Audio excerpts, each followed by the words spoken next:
Hello, welcome to my Legends of Tomorrow review. This is the season 7 season finale review, so let's just get into it. Last time we saw Gary, he was pushed into the temporal zone, and I thought that he died, but didn't he didn't. He went to like unknown location in 30,000 BC, and he sees like cavemen and stuff like that, so he is all like freaking out that that Gideon would do that to him, and he thinks that the human Gideon trapped him basically. It's like week 1 of the Legends reuniting in the manor and to like have dinner, and the thing is that Spooner was talking about something about just saying something, and then Astra heard her, but the door was closed. So how did Astra hear her? It doesn't make sense at all. And the Legends noticed that Gwyn's time machine isn't there in the manor, and also the robot Alan is not there. Just Gwyn took him with him, and I find that that's the information we see later in the episode. But at first, when I first saw the episode, I was like wondering what happened to robot Alan, and they were like, but thankfully like they did something with they're doing something with the robot. Gwyn would said replace the real Alan with the robot to that way he can take the real Alan out of the war. So Gwyn is in 1916, and meanwhile Gideon is doing like she's doing missions that the Legends will be doing. The Computer Gideon, there was like a anomaly that she has to do like in 1787, and then but we don't see Gideon do those missions. I feel like if we saw her do those missions, it would have like been kind of a little filler, not filler, but it would have been a lot for this episode. So in a way, I'm glad that they did show us the missions, but at the same time I kind of wish we did see the missions, that Gideon was doing. And they're like, the Legends are catching up, trying to figure out what's going on, why Gwyn is still not back. Gideon she's still doing those missions, but now she's at the point where she's over it. She's just uninterested with her missions, and because she doesn't feel like, she feels like alone and not doing all these things anymore. So then Sweet sits, and then Ava is starting to Sara the fact that she wants a baby, and then Sara has she brings out a bottle of champagne to celebrate to make an announcement, so when Sara accidentally hits cuts herself with the bottle or something like that, and she bleeds, and it's a big deal because she's technically an AI, so that's a little bit suspicious of why it's a little odd for her. She's wondering why she's bleeding, and she doesn't show Ava or anything like that. So then Gary wants to, it's still in 30,000 BC, and he decides to build a door out of wood, and he's able to leave. And then he's able to tell the Legends that the human Gideon replaced Alan with a robot and all these things. And then inside the wall level that Gwyn is, it's a fixed point, so which is really interesting because in the, I did more that a little bit, but yeah, it's a fixed point, and so what is it? There's like the fact that there's more than one fixed point is interesting. Just that one in 2 episodes ago when Ebon was also at fixed point on the time warps that captured him back then, and when he was part of Legion of Doom, apparently they Ebon wasn't the only fixer apparently. so that's interesting on why that is. And Zoe feels like she has to save Gwyn because she wants to be a hero, and then Gary can sense that Sara is quirk, and that, which is something that Sara is like confused by. This she wants. It turns out that Gary says that she's pregnant because she's basically kissing Ava and other things, and the fact that she's an AI is able to. That's how it happened. So the legends go to 1916 and then find a house, and then the human Gideon shows up, and she's really mad at everyone, and Ezra is mad at her, and then Ezra points out that Gideon is acting like a computer, like the computer Gideon, but more aggressive, and then Gideon finds out that Gary left because he got trapped.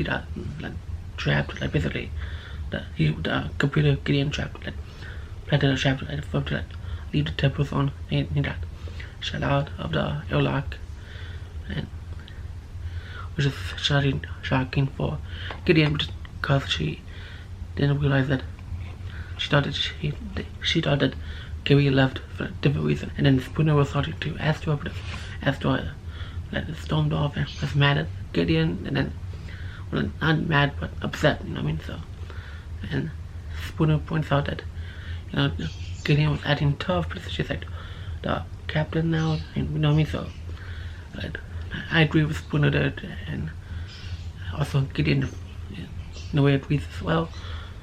And then Ava gives Astor a time clear to get Gideon back on the side, and then we see in the Wave Rider we see that human Gideon is starting to become Peter Gideon, that she feels guilty for the way she spotted the legends, the way they looked at her, the way they thought about her. She feels guilty of being not a captain, but feels guilty of she feels like she put them down, you know what I mean? And I really do feel bad for Gideon because she is trying her best, and she did put herself, she's done a lot to make sure the legends are safe and they're able to retire and I think, and yeah, so I can see why Gideon is upset, and understand her pain, you know what I mean? And then Spooner and Ezra, they're able to go to the Wave Rider, and then we see that the computer Gideon made an advanced robot of Gideon, and then Spooner to the sense that Gideon is in trouble. So then,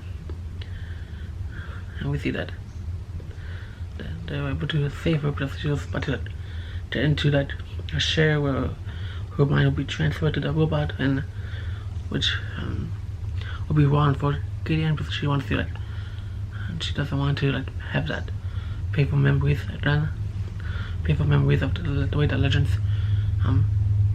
treated her recently. So, and then Gwyn sees the legends after he dies over and over again, and he's been doing that for a while. So I was wondering why it taking so long, for all these weeks of the legends meeting up in a manner for dinner. It turns out that it's a fifth point, so he said trying over again, just he's failing over and over again.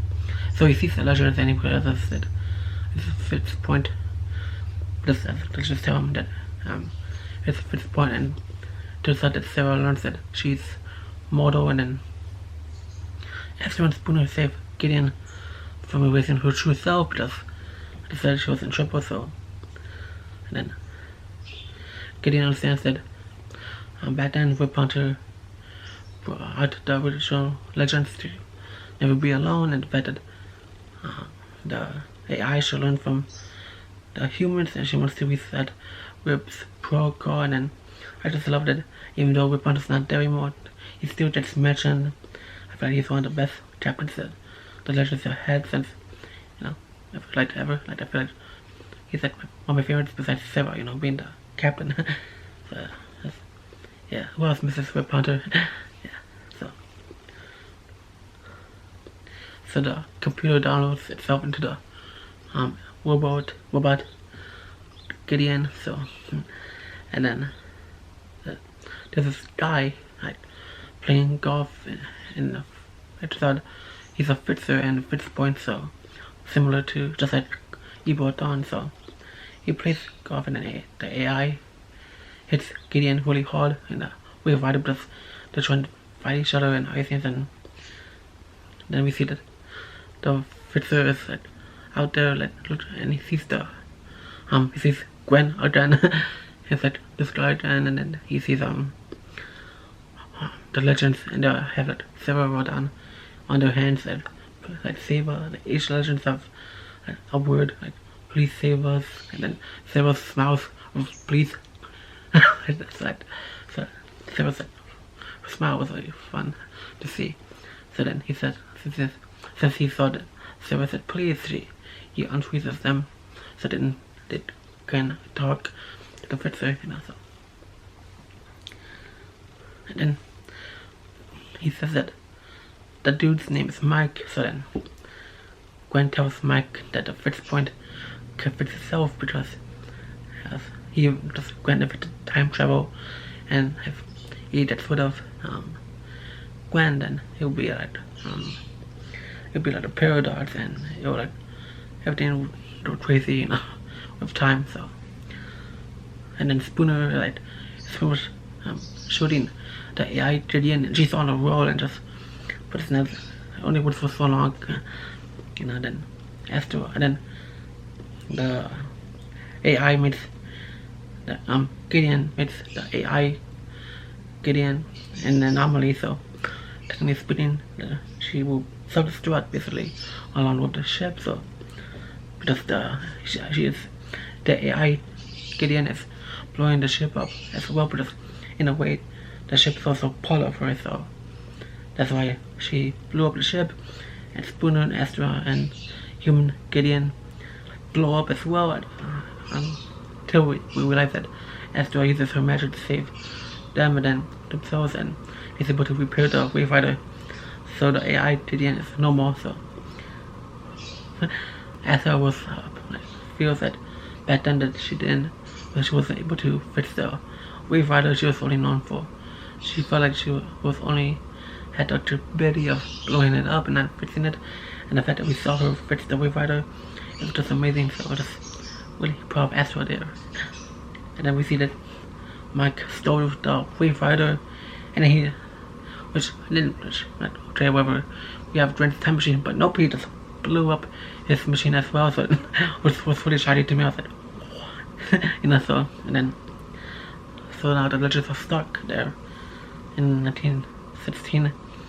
Sara is upset and tells Heywood that she's pregnant, and she's just losing control with her emotions because she feels so upset with herself, and I understand why Sara's upset. She's losing her mortality, and she's being mortal, and she learns that the mortality will go to the baby, so at least the baby will be safe. But also the fact that Sara will have that she's feeling that it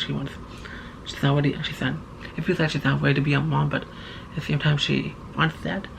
So that's why she's expressing to Ava, and then the other legends hear her, and then Nate decides that he will save Alan with his powers because he's able to steal up. And then we see that Gwyn and Jerry see a past version of Gwyn, who his partner Reese was warning somebody. They were one of Gwyn's partners, he dies, and then he's the present Gwyn. They said he only remembers of him just staring at Reese, but it turns out he was having a conversation with him and telling him something poetic, and then which is something that Gwyn doesn't remember. So then Gary grabs Gwyn and then leaves, and then to make sure that the past Gwyn isn't dead enough. He gets so back with Nate. He wants to save Alan, so he wants to save him, and he steals up, but then he gets hit with mustard gas, and then he's not able to steal up, and he eventually did save Alan. So that was so mission accomplished. And then we see that later on, we see that Nate is talking to Zoe about that he wants to leave, and then Zoe gives Nate her totem. So then we see Nate leave, doors at the totem. So that's it for Nate Heywood. So yeah, that character was wonderful. Like that character was fun. He makes so much friends. He's been through a lot. He's been there for the little drinks, and he's like, we'll miss him, Yeah, so that's it for the character. And then we see that Gwyn wants to make a new time machine when he said that he didn't go home and everything, and the Wave Rider appears with this mic, right? And brought the Wave Rider back, and then all the legends are relieved that, yeah, the Wave Rider is back, and then the dude turns out that he was trapping them, and now they're going to jail for time crimes. So that's where the episode ends, and this season was brilliant. I feel like this season really focused on these characters so much with heart, and the writers really cared about these characters, and the characters cared about each other. And I think the robots was a bit weird in the beginning, but I feel like it made sense in the end, and throughout all these things. And then we see that, all these things. One of my favorite characters in the season was definitely Gwyn. He was really interesting. He really, that episode where I felt like a leader, that was brilliantly done. I really love seeing that Astro do. Her idea with the magic keys was brilliant. I love how much how fun Spooner was this season, and I really love the stuff that Sara and Ava have been through. And also a really big highlight for the season is definitely Gideon. She vetted. Also that actress too, Amy, was able to portray like human Gideon and AI Gideon really well. I just love seeing how that was really they did brilliant with that. And I also love seeing Bayrod and Zoe, the brother sister, and bond there. The season was really well done. Bayrod being interested in Astra was lovely, seeing those two end up like starting to date and everything. And like I said about Nate, he really showed it in the season. Now actor Nick really portrayed him really well. I understand why he just wants to leave. So like he felt like really grateful to be in this show. So that's really amazing, and also that was really awesome. This was an awesome season. What do you guys think about this season? I guess looking forward to a season 8 if CW picks up. I feel like this show is a show that I wouldn't mind seeing a season 8 for. I feel like they can continue this for as long as possible, but if the show does end, right here, then that makes it's understandable, But yeah, that's all I have for today, and stay tuned. I'll have a video announcement. I have a channel announcement later this week. With soon in a few days I'll have a video announcement for this a channel announcement. So stay tuned for that. It has to do with the Flash and Moon Knight and stuff like that. So and also about spoiler territory. So that's all for now, and you might listen to my reviews here, and here's my Flash reviews here. You guys are interested in watching them. We'll have Flash come back in next week, so that'll be interesting. And so like I said, stay tuned with my channel announcement. Have a wonderful day. I'll see you soon. Bye.